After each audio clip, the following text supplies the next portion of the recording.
todos, mi nombre es Mayela Montelamor. Hola, mi nombre es Eiby González Rojas. Hola, mi nombre es José Guillermo Olvera Beltrán.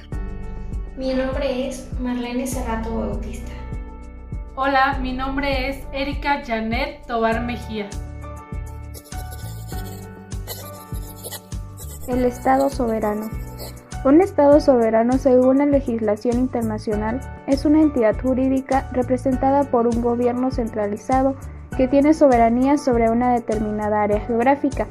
Las leyes internacionales definen a los estados soberanos por 4 condiciones fundamentales: poseer una población permanente, un territorio definido, un gobierno y la capacidad de establecer relaciones con otros estados soberanos. De acuerdo con Verdross, es una comunidad humana perfecta y permanente, capaz de gobernarse plenamente, asimismo en forma independiente, el cual debe tener la capacidad necesaria para imponer su propio ordenamiento jurídico y mantener relaciones jurídicas internacionales con el resto de la comunidad internacional.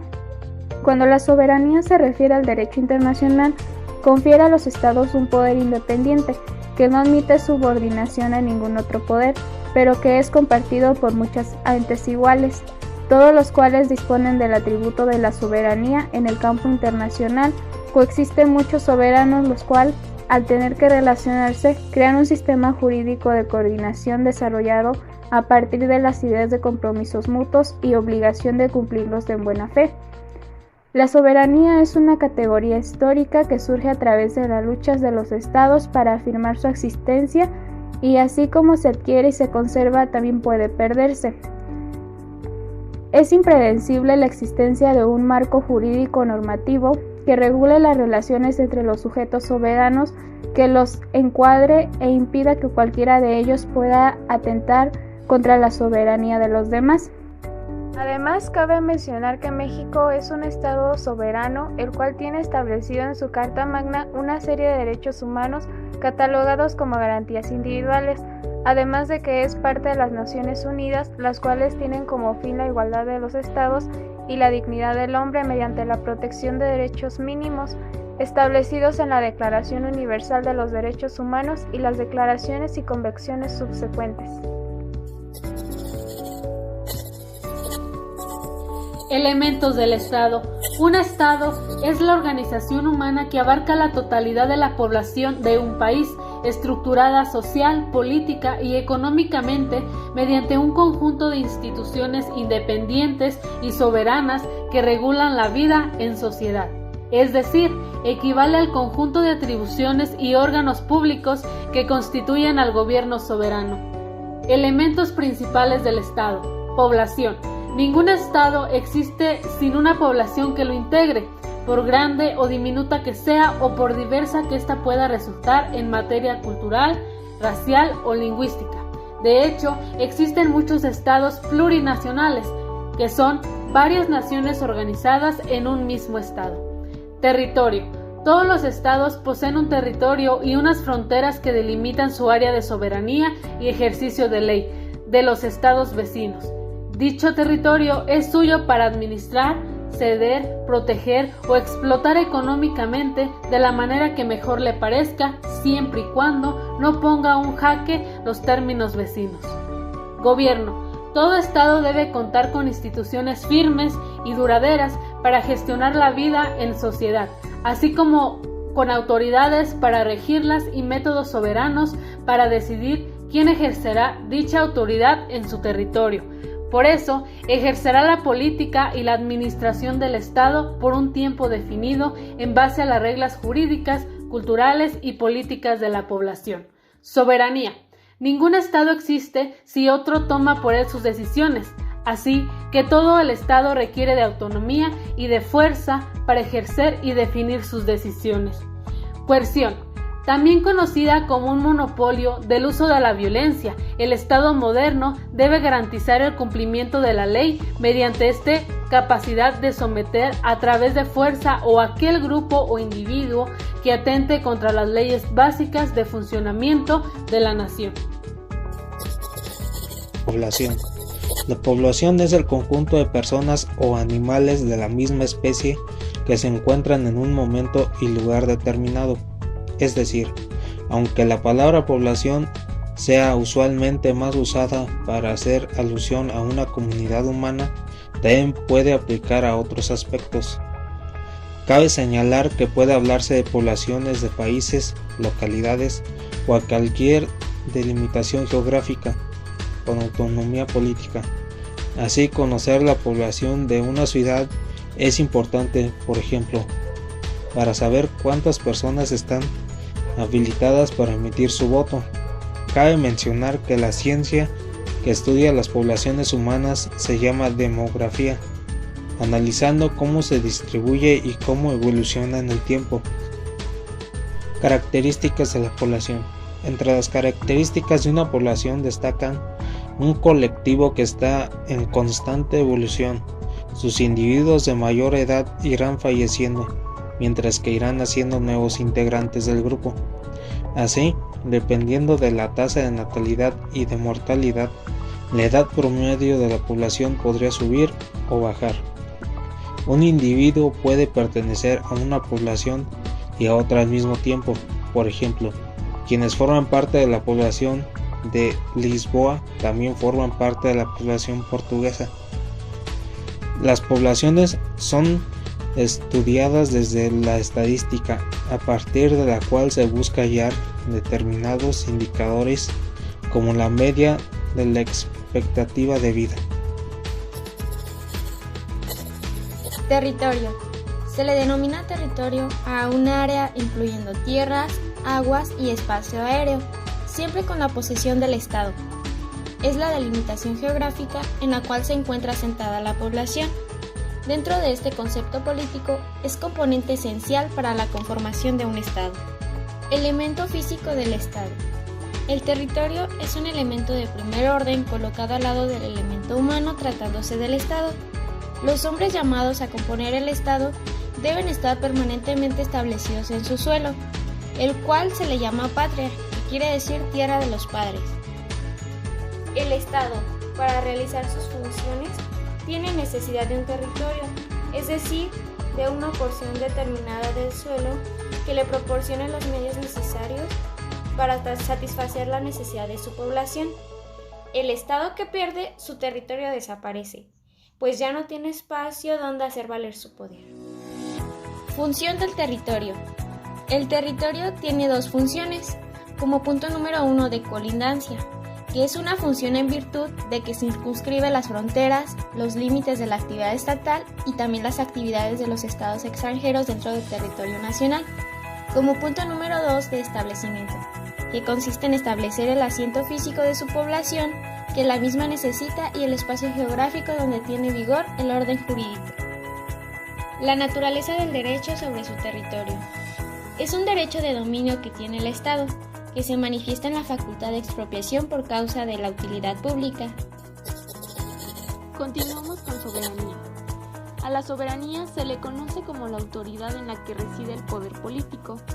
La doctrina europea clásica definía la soberanía como la negación de toda subordinación o limitación del Estado por cualquier poder. De este concepto, la doctrina constitucionalista deduce que las dos características del poder soberano son las de ser independiente y supremo. En cambio, los internacionalistas, al describir los elementos esenciales que configuran a un Estado soberano, mencionan la capacidad de autogobierno y la independencia. Encontramos algunos tipos de soberanía, como son la soberanía nacional. Un ejemplo es cuando una nación inicia un conflicto militar porque han invadido su territorio. No necesariamente está considerando la voluntad de todos sus ciudadanos, pero puede tomar este tipo de decisiones porque está ejerciendo su soberanía nacional a través de sus instituciones oficiales. Encontramos también la soberanía interna o política.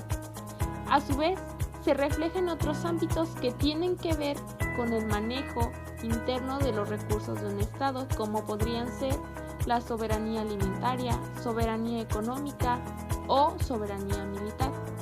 Por último, encontramos la soberanía externa.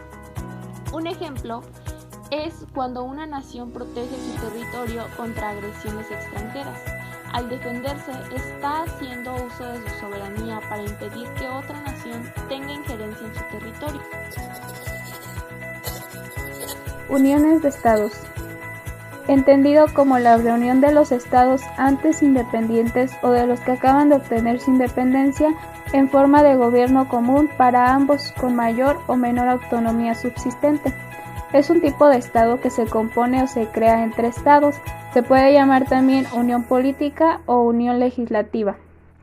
El término de unión de estados también es aplicable en otras regiones del mundo que luchan con grados de diversa intensidad en los continentes respectivos para lograr una comunidad. Se refiere a una cooperación especialmente estrecha entre varios estados en el ámbito interno en materia de derechos fundamentales, protección común del ambiente y economía.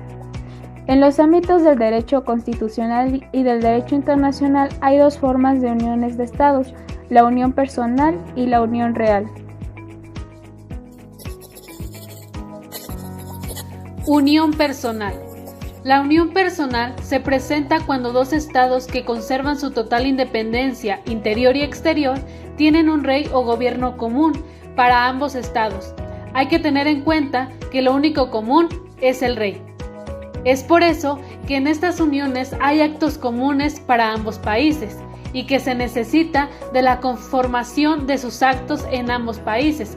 Por lo tanto, no existe unidad orgánica entre estados porque el uno y el otro tienen voluntades distintas. Los elementos característicos de la unión personal. Se reúnen dos o más estados independientes. La reunión de dos o más estados independientes es transitoria, dura solo mientras subsista la conciencia de que en el gobierno de dos o más estados se intronice a la misma persona. La autoridad máxima queda encomendada a un jefe de estado. Cada estado independientemente tiene su jefe de estado, pero es la misma persona física. En lo internacional, cada estado tiene plena soberanía y es un auténtico sujeto de derecho internacional. Unión real. La unión de dos estados consiste no solo en la unidad del jefe de estado, sino también en la existencia de órganos comunes, departamentos ministeriales, etc., encargados de la gestión de asuntos comunes como política extranjera, defensa nacional, finanzas. En consecuencia, la distinción fundamental entre la unión personal y la unión real es que, a diferencia de aquella, está determinada para los estados coligados no solamente la comunidad del titular del órgano, sino el órgano mismo, con lo que se vuelve evidente el carácter institucional de esta unión. Si bien la unión real se origina en un pacto o tratado internacional, sus efectos jurídicos comprometen directamente el derecho constitucional de los estados asociados, puesto que el hecho de que ellos decidan en un momento dado tener órganos de gobierno comunes y leyes que regulen esta comunidad no puede ser ignorado por su ordenamiento jurídico. Un ejemplo es la Unión Real Austrohúngara de 1867 a 1918. Federalismo. El federalismo implica la autonomía pública de las colectividades miembros, es decir, que tienen una organización estatal completa y su participación en la constitución de órganos comunes dotados de competencia. Existen dos tipos de federalismo. Como punto número 1 está el federalismo internacional, que es el que tiende a asociar los estados en comunidades más vastas y que por tanto se presenta como un modo de organización de la sociedad internacional. Como punto número 2 el federalismo interno, que es el que tiende a conferir una organización política a los cuadros intermedios de un estado, que son las regiones y las provincias. El federalismo es un arreglo institucional para la distribución del poder territorial. Por lo tanto, es un arreglo institucional que existe en muchas democracias del mundo, sobre todo aquellas con territorios grandes, y sirve para distinguir jurisdicciones de forma que un mismo territorio pueda estar gobernado por gobiernos electos democráticamente. Principios que definen un arreglo federal.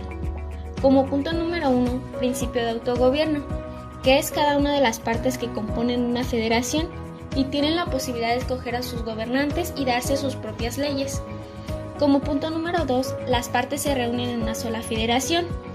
No es un arreglo de distribución regional únicamente, sino es estrictamente la conjunción de partes que deciden ceder algo de su soberanía para que una entidad mayor, o sea una federación, tome decisiones sobre áreas de política o decisiones políticas. Como punto número 3, la distribución de competencias. La Constitución define con precisión cuáles son las atribuciones que se preservan para las entidades subnacionales, que son los estados, y cuáles son aquellas que ceden para que la federación las ejerza directamente.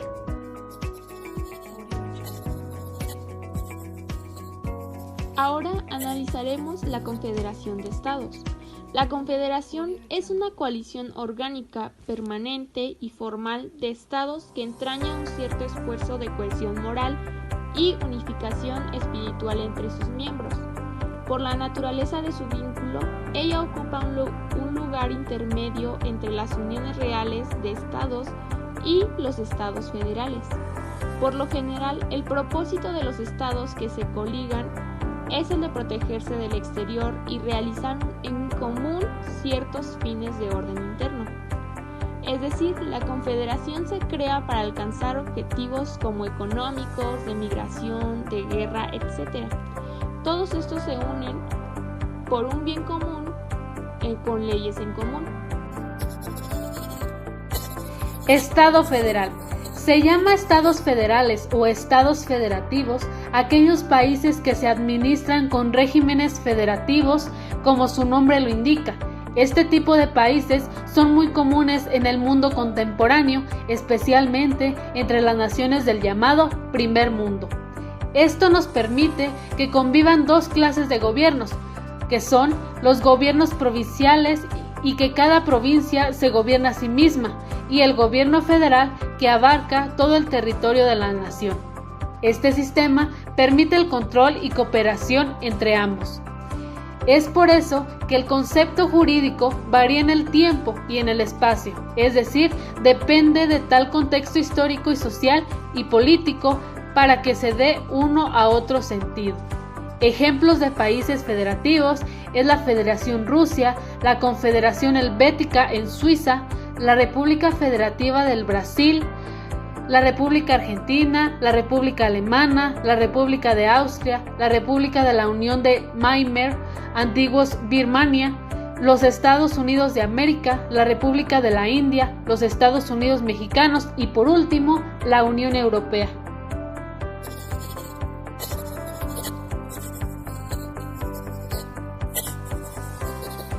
Estados en situación particular. Se denomina así a la soberanía parcial que un Estado ejerce, especialmente en lo referido a las relaciones exteriores, en un territorio que no ha sido incorporado plenamente al de su nación y en cual existen autoridades autóctonas propias. Existen dos tipos, el protectorado y el de estados en neutralidad perpetua. El protectorado y el derecho internacional público tienen una relación jurídica convencional entre dos estados, en que el estado protegido concede al estado protector, a cambio de compromisos por parte de este último de defenderlo, el derecho de gestionar sus asuntos exteriores y de intervenir en su administración. Cabe destacar, en cuanto a entidades que persiguen fines de interés general, de acuerdo a la voluntad del fundador, están sometidas al control de la administración pública. El término protectorado hace referencia a la función de control sobre las fundaciones y la organización administrativa que la ejerce. El protectorado se refiere a la relación que se establece entre dos estados soberanos por medio de un tratado, que determina las competencias que un estado protegido le concede a un estado protector. Por lo tanto, el protectorado debe facilitar el recto ejercicio del derecho de fundación reconocido en el artículo 34 de la Constitución Española. A tal fin, le corresponde asesorar y apoyar a las fundaciones y velar por el efectivo cumplimiento de los fines fundacionales de acuerdo con la voluntad del fundador y teniendo en cuenta la consecución del interés general. Cabe resaltar que el protectorado permite que cada estado mantenga su autonomía, aunque en cierta medida implique un dominio por parte del estado más fuerte. Asimismo, El protectorado se caracteriza por 1. Ser voluntario. 2. Temporal. 3. Establecer un tratado entre los estados involucrados. 4. El intercambio de un conjunto de competencias por beneficios. 5. El estado más fuerte se encarga de las actividades diplomáticas y de salvaguarda del territorio más débil. 6. El estado bajo protectorado se considera autónomo. Algunos ejemplos son el Protectorado Británico de África Oriental de 1895 a 1920, el Protectorado Británico de Egipto de 1914 a 1922,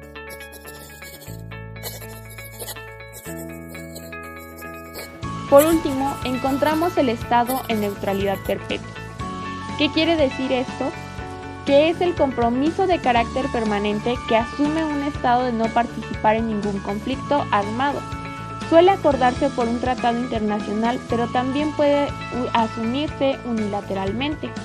La neutralidad perpetua es la condición de aquellos estados que por vía convencional se han comprometido a no participar en las guerras que tengan lugar entre terceros, países o comenzar una guerra por propia iniciativa, excepto en casos de legítima defensa. Lo que distingue a los estados en neutralidad perpetua de otras formas de neutralización es su carácter de permanencia, por una parte, y en su totalidad por otra, en el sentido de que abarca a todo el estado y no se limita únicamente a una parte del territorio nacional. Algunos ejemplos que podemos encontrar de estados en neutralidad perpetua son los países como Rusia, Inglaterra, Francia y Austria. Estos estados nunca van a generar una guerra y tampoco van a participar en otras guerras de terceros.